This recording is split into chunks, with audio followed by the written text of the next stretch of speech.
everybody, welcome to today's episode. We are honored to be here at Akha restaurant in El Paso, where we're going to be speaking with Chef Andres today. Chef Andres is going to be collaborating with us on this amazing dinner that we're doing next week as part of a fundraising effort that the Consummate host is supporting here in El Paso. Chef Andres is creating an amazing roasted pumpkin soup, as well as a Basque cheesecake with this incredible kind of caramelized glaze that goes with it. So we are going to step into Akha, we're gonna have a conversation with Chef Andres, and then we're gonna step into the kitchen where he shares some of the magic of how he creates these dishes. Let's go in. So, Chef Andres, thank you so much for hosting me today. Thank you so much for this collaboration that we're going to be discussing when we get back into the kitchen. But before we get there, before we start talking about food, walk us through just kind of, I know this could be a long story, but walk us through your journey of what got you to here, Akha, and what you're doing now.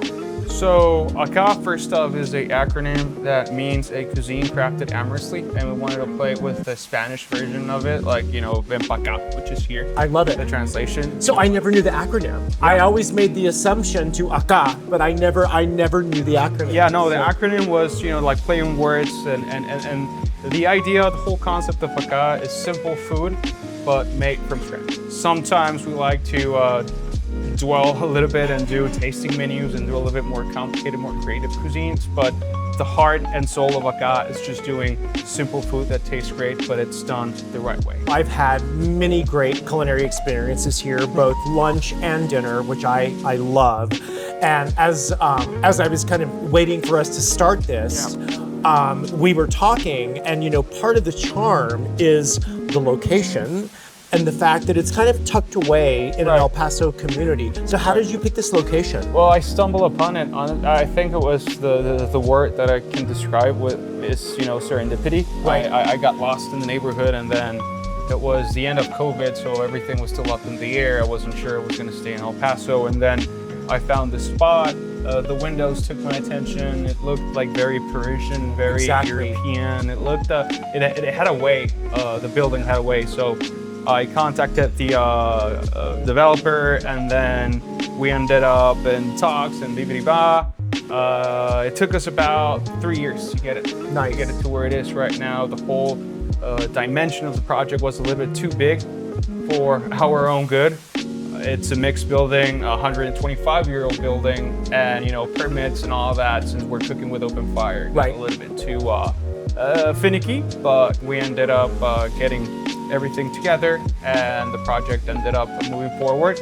And fast forward, we are 2 years in operation right now. I love it. I love it. Well, so before we step out into the kitchen, I love to say, you know, one of my biggest pet peeves when I'm talking to people, and you know, there's people doing really innovative things, and they're creating spaces and making cuisine and doing all this stuff, and then you hear people say, "Oh, it's so like not El Paso." Right. And I get very defensive because I'm just like, why is it not El Paso? It's absolutely El Paso. And I feel like the serendipity that you're talking about is just, it's another example of how there are so many treasures and gems in our city that are very much part of our community. You know, no explanation needed. Because of the whole thing, how I found this place, everything kind of like got put in together, and I always had the idea of opening up a restaurant, and the fact that it wasn't like in a really commercial spot, that it was more tucked up into the heart of El Paso, closer to downtown, but not necessarily downtown. I don't know, like we call it a destination restaurant. Absolutely. It is, and we sometimes, you know, it has its pros and cons, but honestly, the main thing that we get from people and guests is that when they come in, they just get transported, which is what we want. We love that. And it's the whole motto of this restaurant was a Danish word that's called hygge, which means cozy. And we wanted to make this as comfortable and cozy as possible, feeling that you were going to a house, a friend's house, and you know, just chilling, feeling comfortable. You didn't need to be like snobby, you didn't need to be anything like pretentious, but it was just nurturing through food.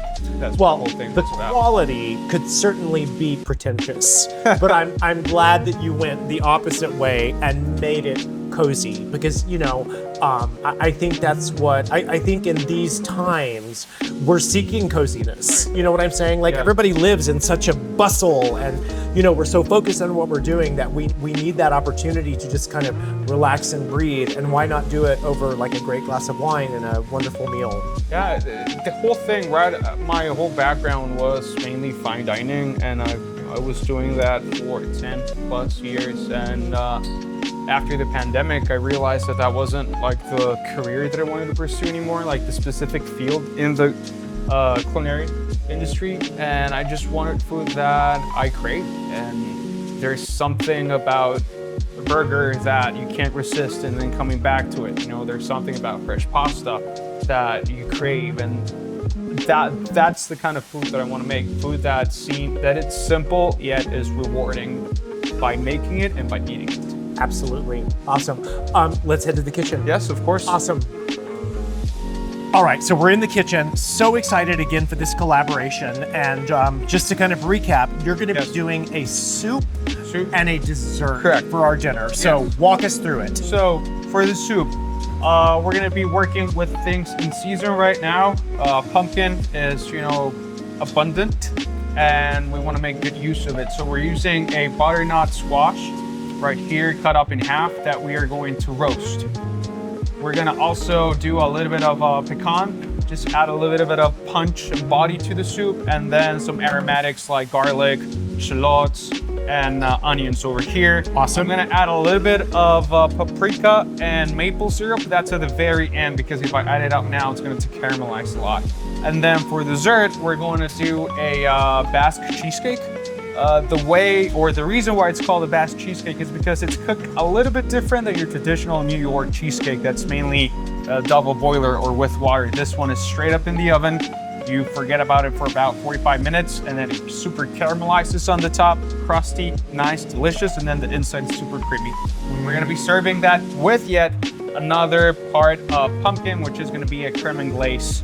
That's just gonna be pretty much like a sauce for the cheesecake, just so you have something to, reminiscent of the season, pumpkin spice, ginger, cloves, cinnamon, all that Love stuff. it. So this Basque cheesecake. Yes. Is there some element from like the Basque region? Do they do it that way They there? do it with a or is it specific in- cheese. Got it. So, a specific cheese, it was created in San Sebastian. Most people say in a tapas bar. So, it has a lot of like history with Always it. a story, right? But since we don't have, the quality and the procedures to make cheese over there are completely different. We are only going to use what's similar, which is cream cheese. Got it. Sounds great. Let's do it. All right, so we're gonna start with the pumpkins. Up they go in the oven. These are gonna take about 30 to 45 minutes, a little bit less, depending on the quality of your oven. But what we wanna do is just soften up the pumpkin, cook it in the oven, and then afterwards, we're just gonna blend it all together. I have veggie stock. We reutilize most of our veggies. We don't throw anything away. And all of our Parmesan trims, we infuse them with the veggies. So it's gonna have a little of that funk of Parmesan. It's a good funk.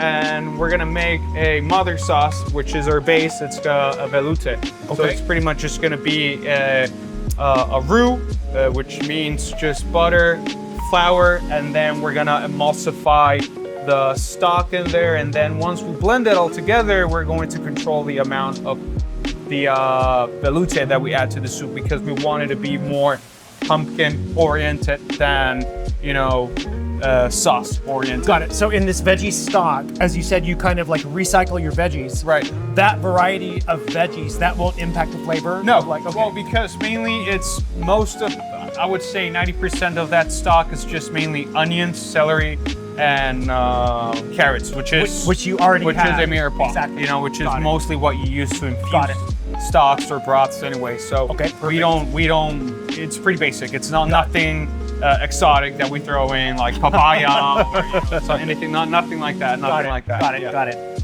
So for the cheesecake, after a couple of minutes, what you want after forgetting it, it's this nice caramelization on top, which is gonna be your crust. The idea is that everything on the inside is still not runny, but creamy. Creamy. And then over here on the top, everything gets caramelized and it just makes it Did I nice just layer. cut the top off and eat that? And just give the creaminess to everybody else? The idea is just to pull it off and then off you go. And then you just serve it off like that. You can cut it up in what we're gonna do for 6 people. So I'm just gonna cut it up in 6 slices, which is pretty generous. But the creme and glaze is gonna go either on top or on the bottom, and the idea is to contrast these 2 flavors of the pumpkin spice with the creaminess and just the pretty flavorful taste of when you caramelize a cream cheese. It just makes something special. Exactly. It's not the same as if you put it on a broiler in a bain-marie, because it's super steady. The temperature here varies a lot, so you get all this intricacies. The idea is to have it like nice and completely caramelized, but since we were opening and closing the oven, you get some certain variances, but that doesn't really affect the flavor at all. So this caramelization, this char, that's Yes. probably a crucial part of the flavor of all of Yes, so the flavor profile, the technique, and also why is it called a Basque cheesecake. Got it. I love it. It's beautiful. Yeah. It's beautiful. Nice. This is going to be the sauce for the cheesecake. Before we start making it, just Yeah. very quickly, Yes. give me just a little rundown on the flavor comparison between the cheesecake itself and the sauce that's going on. Okay, it. so the cheesecake is going to be really cheesy. Okay. Yeah. Creamy, and also it's going to be pretty caramelized. It's Okay. going to have that. It's going to have 2 textures. It's going to have that creaminess on the inside and the crunchiness on the outside. Got it. We're going to be doing a creme and glaze, which is a mother sauce. It's a custard, essentially. Okay. That we're going to use. We're going to we have our dairy products over in the fire. We don't want it boiling.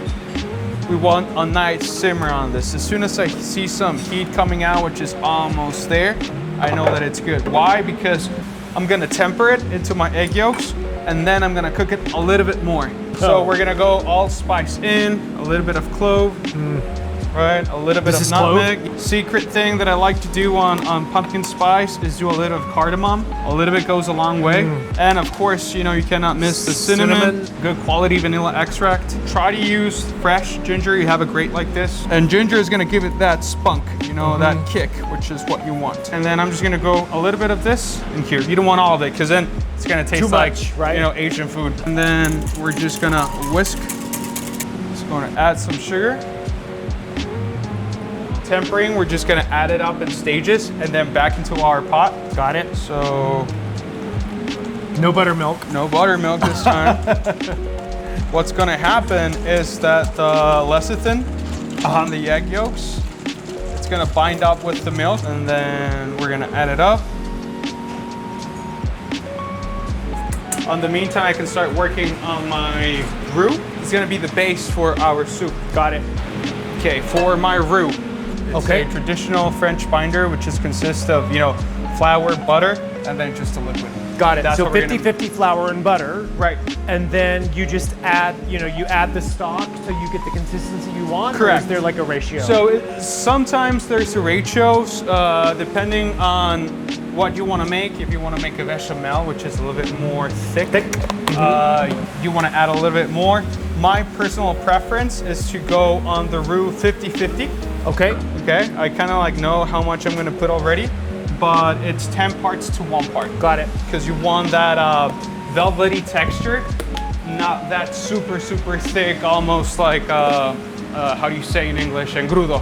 Right. Just like that thickness. So I'm gonna work on it. Put it on the fire. So I'm just going to incorporate. So we're incorporating the butter and the flour. Right, making the roux.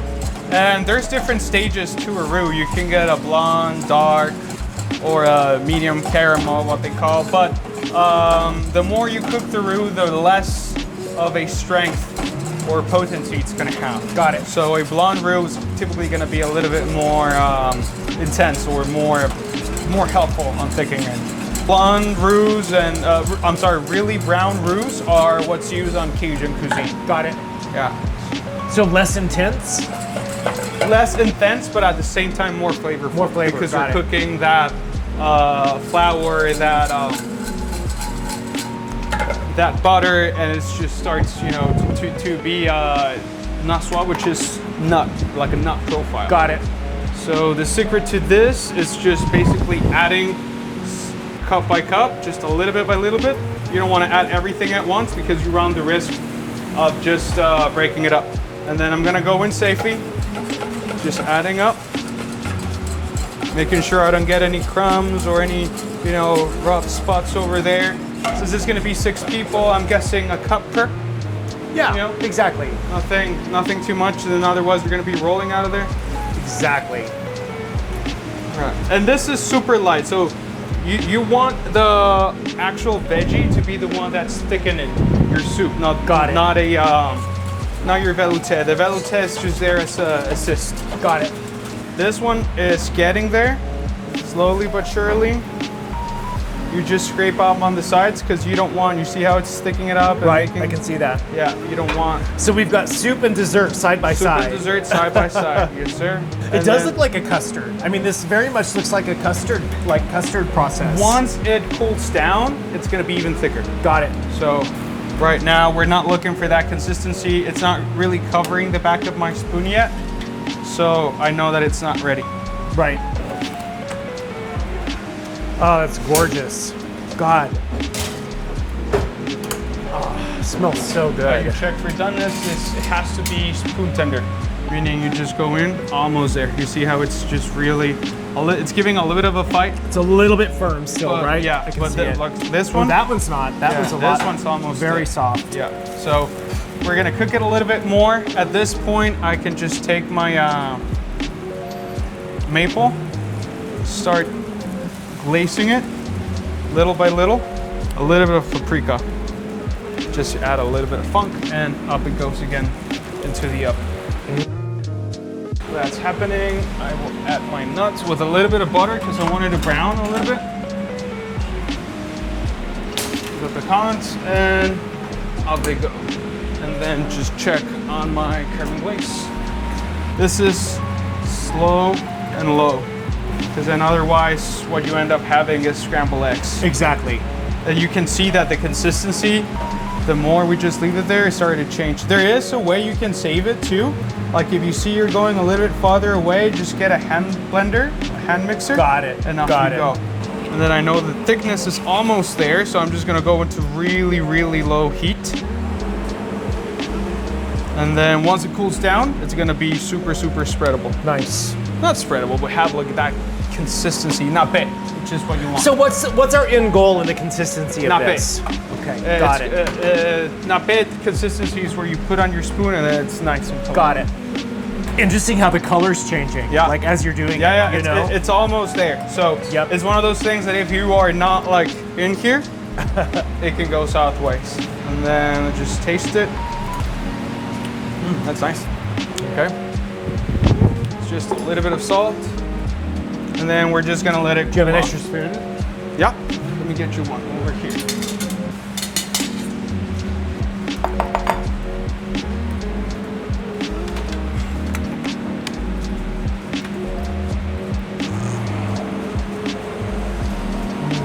I love the salty sweet.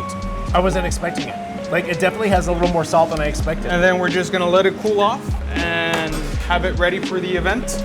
And it's something that you can put either on the bottom, on top, it's up to you. And it's something that's super simple that just can, you can express yourself with that. And it is basically a mother sauce for pastry chefs. Did you have something like this in your arsenal? Nice. Like that, you see Look the at that. consistency, and it's gonna really, really thicken out once it gets cool off. My grandfather had a pecan tree, and it always reminds me of, just Right? spending. Isn't it amazing how odor can trigger Yeah. those things? Back again. I'll take care of that one. Onions are getting there, and then I'm gonna start smashing the pumpkins just so we can Smashing speed up the pumpkins? process. Yeah.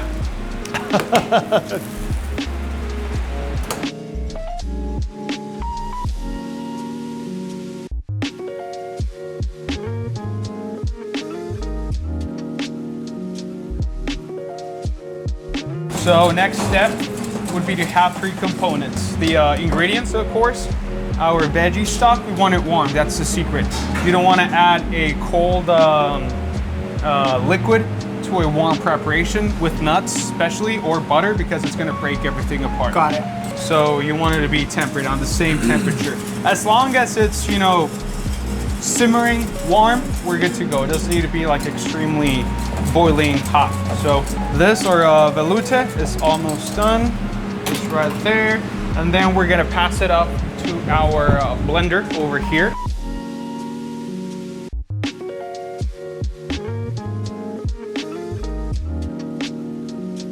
You gotta be pretty careful not to burn yourself, because this is hot potato. Yeah, hot potato. But you see how everything is peeling off beautifully, and it's just like super cooked. So that's what we want. If you get a little bit of a skin, that's okay.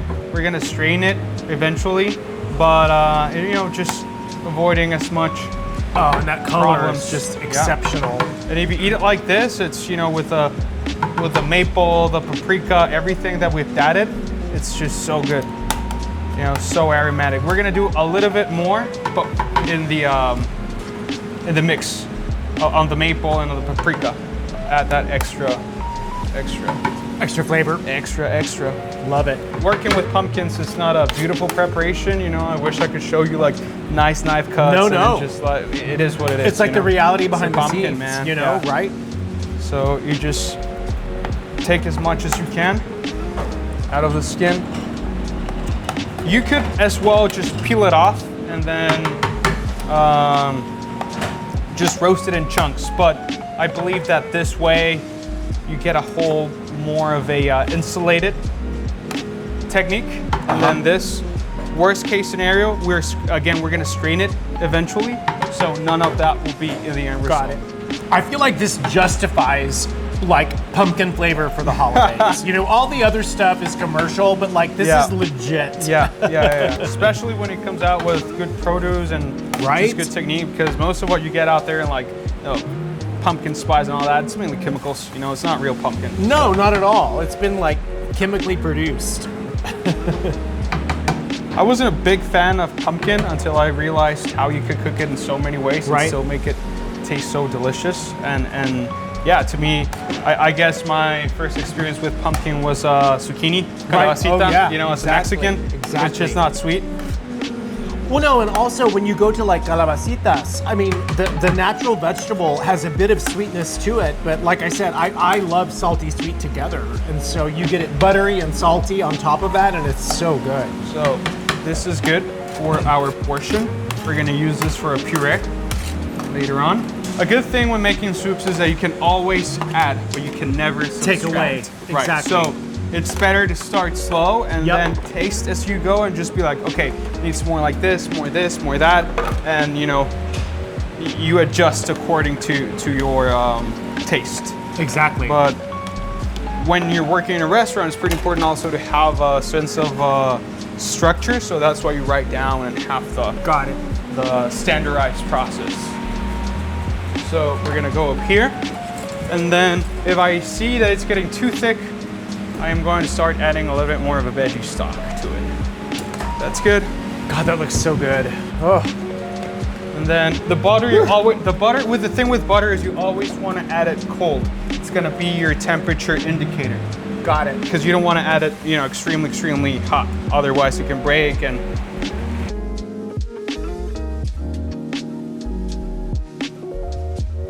I know by the looks of it that it's gonna need a little bit more liquid, but I don't want to thicken it out. I'm just gonna go with my veggie stock.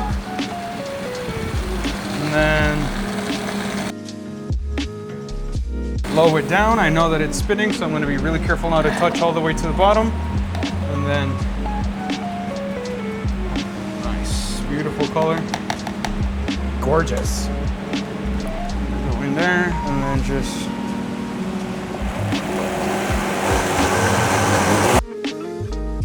last but not least, we're gonna add a little bit of cream. As it's blending, I can taste it so that I get to see if it needs more salt, more sugar.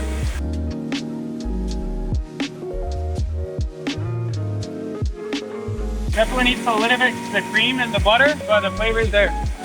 It's nutty. You really get the pecan.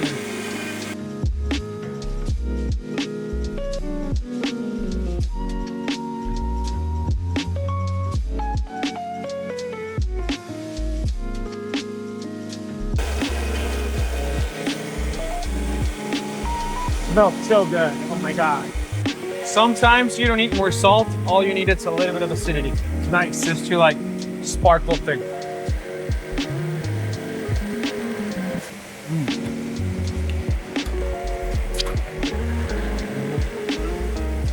The kick, huh? The vinegar just filled it up. It's like picked it up a notch. And the good thing about this is that it's gonna taste even better the next day. Of course, always. Yeah, I love that. So that's it. I'm just gonna go full speed, make sure everything is incorporated. It passed the taste test for sure. And it's good to go. Creamy, seasonal, and most importantly, it's gonna be fresh.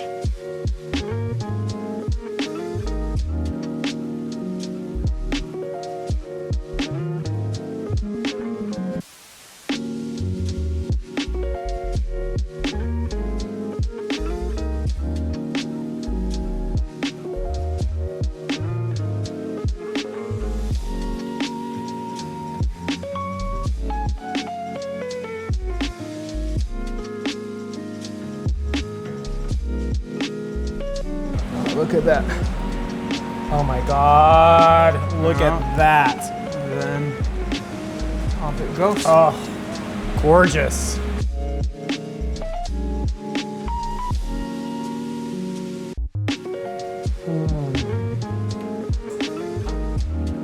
Let's get the chili on there. And then It's so good. God, having tasted it along the way when you were blending it, the nut component, levels? like the way it's like evolved, it's like so much more complex now because I felt like the first time we tasted it, you were just, it's kind of like the nuts were just hitting you, Right, you know? right. And like now it's like everything is just like it's playing well together. and the chili oil is just to like that little spunk at the I end. love where it. You just feel I love how the chili oil kind of hits the roof of your mouth. Right. You know what I mean? So it's kind of like a surprise. I love it. Okay, I'm dying to So try the this. idea is just so you can get a spoon and then just pretty much, you know, get a nice custard out of it. I'm gonna do this. I gotta get the char though. That's my the thing. char is mainly your That's oven. my thing. That's my thing.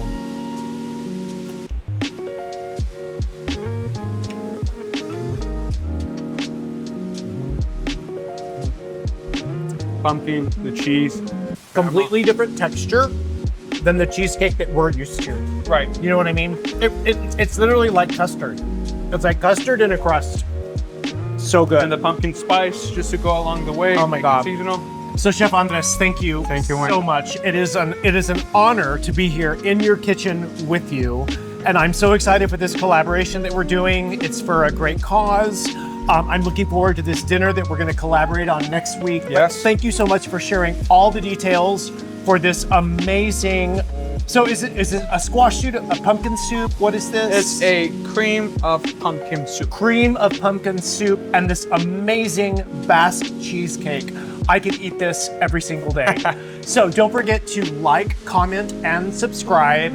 And please follow us next week when we bring all of this together in this amazing dinner that we're gonna be doing. Chef Andres, thank you again. Thanks so much. What a Have a pleasure. good one, man. Yep, thank you.